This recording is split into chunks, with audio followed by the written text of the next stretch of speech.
안녕하세요. 소유건축의 이명곤 대표입니다. 오늘 이 집에 대해서 세 번째 영상을 찍어보도록 하겠습니다. 첫 번째, 두 번째 영상에 이어서 지금 작업되어 있는 건 이제 기초 프라이머 작업과 외부 단열재와 수평 단열재입니다. 그렇다면 먼저 설명을 드리도록 할게요. 이 검은색으로 칠해져 있는 건 아스팔트 계열 프라이머입니다. 방수의 역할도 하고요. 근데 이 기초 같은 경우엔 27메가파스칼의 강도로 타설을 했단 말이에요. 그 강도, 27 정도의 강도로 타설을 하게 되면 지하층 벽체를 세워도 추가적 방수를 하지 않아도 괜찮다라고 보고 있습니다. 근데 저희 같은 경우엔 추가적 방수의 역할도 하지만 추가적입니다. 저는 더 중요하게 생각하는 건 이 프라이머의 역할이라고 봅니다. 이 스티로폼을 부착할 때 이 폼본드를 붙이고 화스널로 고정을 하고 이 면에 붙거든요. 결국에는 이 밀착되어 있는 게 되게 중요하잖아요. 그래서 폼본드가 잘 밀착되라고 그 아스팔트 유성계, 아스팔트 프라이머를 도포합니다.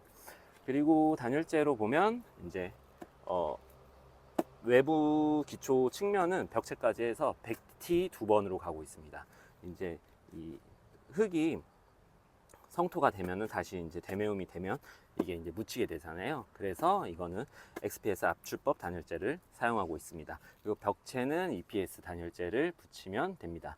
지금 단열 기준이 바뀌어서 한번 제품을 한번 보도록 할까요? 예전에는 1호, 2호, 3호 이 밀도로 측정을 했단 말이에요, 단열재. 지금은 이 로트 번호가 나오고 이제 이 범주를 확인하시면 돼요. 범주 2의 B2입니다. 그래서 그 시험도 ISO 4898로 이게 시험을 받는 것도 다 변화됐고요. 그래서 예전같이 색깔이나 이런 거는 이제 없다고 보면 돼요. 많이들 하셨던. 네, 그래서 이 수평 단열재를 이 범주 2B2는 말씀드리면 이 기초 하단부에 들어가 있단 말이에요. 어떻게 보면 기초 하단부에 들어가 있어서 이 건물의 무게를 지탱하는 게 좀 걱정스러우실 수도 있잖아요.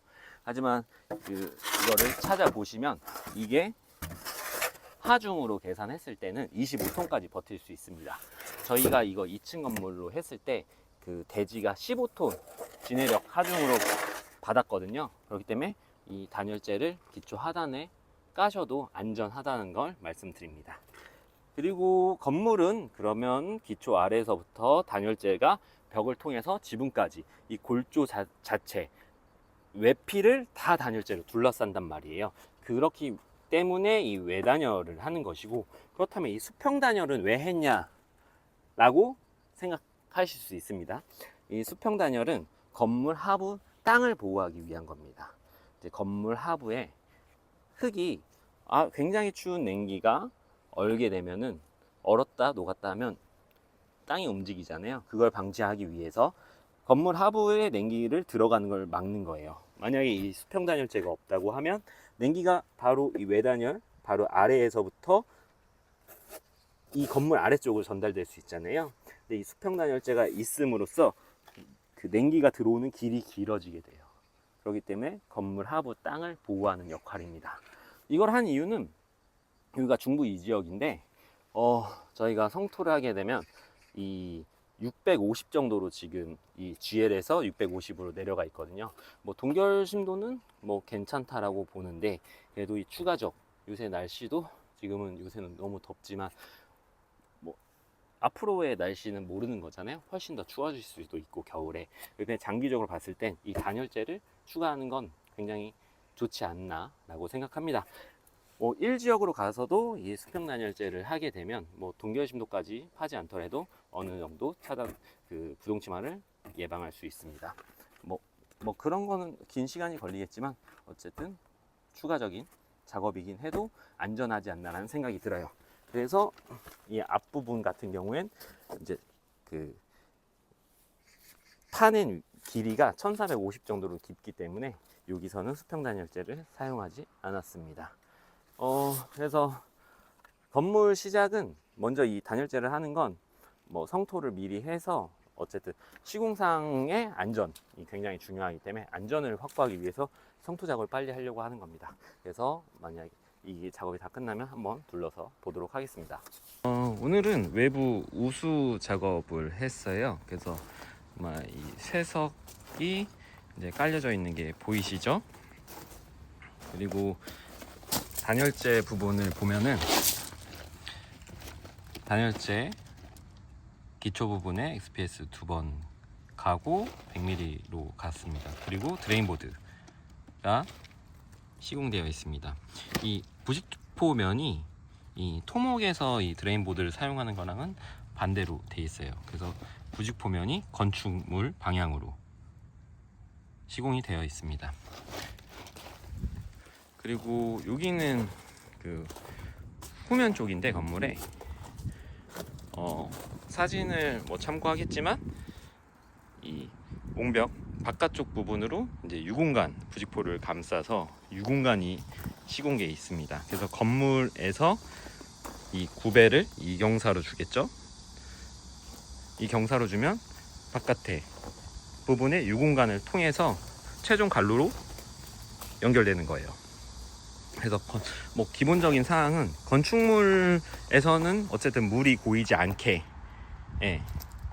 시공하는 게 좋습니다. 그리고 빗물바지들 이렇게 나와 있고요.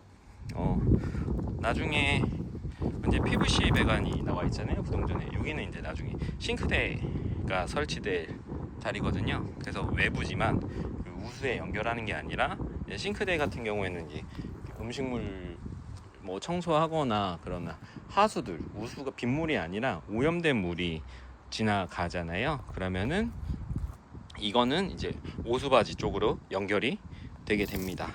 외부에 쓰는 건 뭐 전부 다 VG1 배관을 사용했고요. 뭐 이거 살짝 뜯어보면 한번 살짝 뜯어봐서 다시 하면 두께 자체가 굉장히 두껍습니다. 이건 이제 외부에 사용하면은 이제 어떤 충격에 가해질 수 있잖아요. 그건 시공상에서도 뭐 부서질 수도 있는 부분이 있으니까 두꺼운 VG1 배관을 사용해야 합니다. 그리고 건물은 이제 폼을 작업하기 시작했고요. 내일은 이제 철근 이제 벽체가 시공되지면 다음에는 이제 전기랑 설비 와서 내부 배관들이랑 설비 배관, 전기 배관 작업이 이어서 진행됩니다. 뭐 외부 배관은 그렇고요. 아마 공사가 이제 초반부라서 이제 나중에 보시면 이제 더 어떻게 배관 작업이 되고 있는지는 다시 영상해서 올리도록 할게요. 그리고 이 빗물바지들의 위치들은 아시겠지만 이제 지붕에서 내려온 물 떨어지는 위치 잡아가지고 그 위치에 맞게 빗물바지가 위치해 있으면 됩니다. 이렇게 VG1 배관 지나간 거고요. 그리고 이 면 아랫부분에는 이제 유공간이 들어가 있어서 이제 물 빠짐이나 이런 거에 대해서 이제 처리를 한 상황입니다. 네, 감사합니다.